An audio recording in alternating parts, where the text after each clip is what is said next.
आज हम एक बहुत ही दिलचस्प लेकिन उलझी हुई कहानी पर बात करेंगे।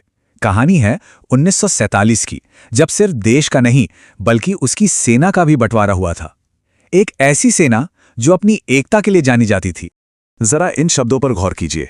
हम दोस्त बने रहेंगे और भविष्य में मिलते रहेंगे। ये शब्द थे जनरल के एम करियप्पा के अगस्त 1947 में। सोचिए, एक विदाई पार्टी चल रही है और वो अपने उन साथियों को अलविदा कह रहे हैं जो अब एक नए देश पाकिस्तान जा रहे थे। दोस्ती की कस्में खाई जा रही थी, पर शायद किसी को अंदाजा नहीं था कि आगे का रास्ता दोस्ती से कितना अलग होने वाला था। और यही बात तो इस पूरी कहानी को इतना पेचीदा बना देती है। देखिए, ब्रिटिश इंडियन आर्मी एक ऐसी इंस्टीट्यूशन थी जहां धर्म या जाति की कोई जगह नहीं थी। सब सैनिक थे, भाई भाई, कंधे से कंधा मिलाकर लड़ते थे। तो फिर सवाल उठता है कि ऐसी एकजुट फोर्स को धर्म के नाम पर कैसे बांटा गया? कैसे एक सेना दो दुश्मन सेनाओं में बदल गई? चलिए इसी सवाल का जवाब ढूंढते हैं।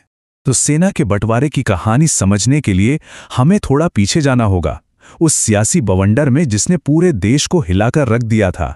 ये सब कुछ रातों रात नहीं हुआ। अरे नहीं, इसके बीज तो दशकों पहले ही बोए जा चुके थे। तो ये हुआ कैसे?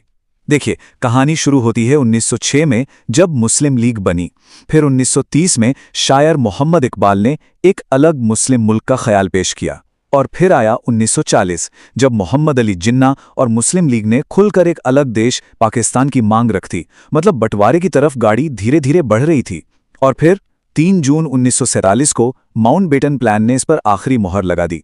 तय हो गया कि देश बटेगा। उस वक्त ना दो बिल्कुल अलग अलग सोच की लड़ाई चल रही थी। एक तरफ थी टू नेशन थियरी, जिसका मानना था कि हिंदू और मुसलमान ये दो अलग कौमें हैं, इनकी संस्कृति, इनके रीति रिवाज सब अलग हैं, तो ये एक देश में साथ नहीं रह सकते। और दूसरी तरफ थी एक यूनाइटेड इंडिया की सोच, एक ऐसा सेक्युलर देश जहां हर कोई, चाहे वो किसी भी मजहब का हो, साथ रह सके। लेकिन जैसा कि हम सब जानते हैं, जीत टू नेशन थियरी की हुई। और ये जो दस्तावेज हम देख रहे हैं ना, ये सिर्फ कागज का एक टुकड़ा नहीं है, ये माउंटबेटन प्लान का हिस्सा है। ये वो लिखा हुआ हुक्म है जिसने एक लकीर खींचकर इस जमीन के 2 टुकड़े कर दिए, और साथ ही करोड़ों लोगों की तकदीर भी हमेशा के लिए लिख दी। तो चलिए अब आते हैं कहानी के सबसे मुश्किल हिस्से पर, सेना का बंटवारा। अब ये कोई आसान काम तो था नहीं, ये सिर्फ जवानों को बांटने की बात नहीं थी। अरे यहां तो बंदूकें, टैंक, जहाज, यहां तक कि रेजिमेंट की पूरी विरासत, सब कुछ बांटा जाना था। सोचिए जरा, आप दुनिया की सबसे बड़ी वॉलंटियर आर्मीज में से एक को कैसे बांटेंगे? ब्रिटिश इंडियन आर्मी में कोई छोटे मोटे नहीं, करीब 25 लाख सैनिक थे। इतने बड़े, इतने ऑर्गेनाइज्ड फोर्स को 2 हिस्सों में तोड़ना, मतलब ये चैलेंज कितना बड़ा रहा होगा, इसका अंदाजा लगाना भी मुश्किल है। तो इस इतने बड़े काम को करने के लिए एक कानूनी ढांचा तो चाहिए था, है ना? वो आया इंडियन इंडिपेंडेंस एक्ट 1947 से। इसी कानून ने बंटवारे पर और सेना के बंटवारे पर ऑफिशियल स्टैंप लगाया। इसी ने तय किया कि अब 2 नए देश बनेंगे, इंडिया और पाकिस्तान। तो जवानों का बंटवारा हुआ कैसे? इसके लिए एक सीधा साधा फॉर्मूला निकाला गया। 2/3 फौज इंडिया की और 1/3 पाकिस्तान की। जैसा कि हम यहां देख सकते हैं, यह बंटवारा कुछ इस तरह से हुआ।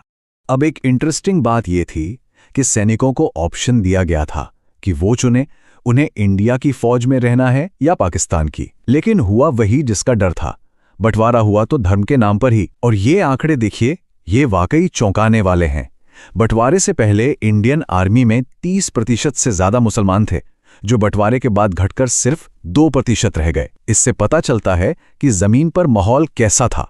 सिर्फ लोगों का ही नहीं, सामान का भी बंटवारा होना था। हथियार, ट्रेनिंग सेंटर, नेवी के जहाज, हर चीज का।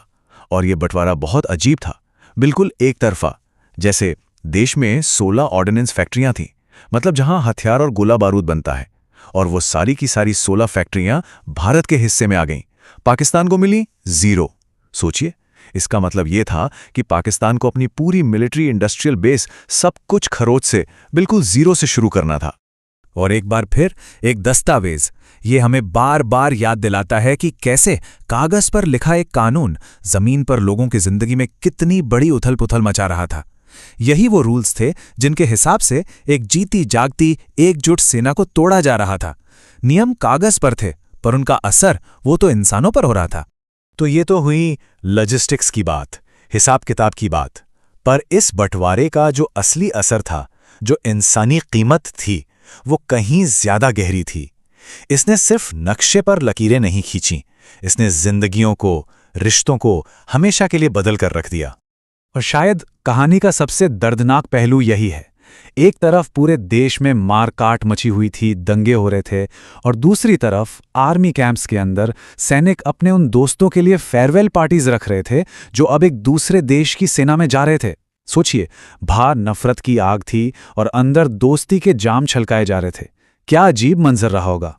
इस बंटवारे की इंसानी कीमत कितनी बड़ी थी, इसका अंदाजा इस एक नंबर से लगाइए, 1,46,00,000। इतने लोग रातों रात अपने ही देश में बेगाने हो गए, रेफ्यूजी बन गए। घर, जमीन, सब कुछ छोड़कर एक अनजान भविष्य की तरफ चल पड़े। ये इंसानी इतिहास का सबसे बड़ा मास माइग्रेशन था। और जहां इतनी लोग उजड़ रहे थे, वहां खून खराबा तो होना ही था। एक अनुमान के मुताबिक 5 लाख से ज्यादा लोगों ने अपनी जान गंवाई। वो पड़ोसी जो सदियों से साथ रहते आए थे, एक दूसरे के खून के प्यासे हो गए। ये एक ऐसा जख्म था जो शायद कभी भर नहीं पाएगा। और 1947 में जो हुआ, उसका असर आज भी हम देख रहे हैं। एक सेना की जगह अब 2 दुश्मन सेनाएं खड़ी हो गईं। बंटवारे के फौरन बाद कश्मीर को लेकर लड़ाई छिड़ गई और तब से लेकर आज तक शक और तनाव का एक ऐसा माहौल बना जिसकी वजह से दोनों देश 3 बड़ी जंगें लड़ चुके हैं और बॉर्डर पर टेंशन तो आज भी बनी हुई है। तो आखिर में हम उसी सवाल पर वापस आते हैं। वो 2 सेनाएं जिन्होंने एक दूसरे को इतनी गर्मजोशी से दोस्ती के साथ विदाई दी थी, वो आखिर दुश्मन कैसे बन गई? ये एक ऐसा सवाल है जिसमें बंटवारे का सारा दर्द, सारी विडंबना छिपी है। और यही वो सवाल है जो आज भी इंडिया और पाकिस्तान के रिश्तों पर एक साए की तरह मंडराता है।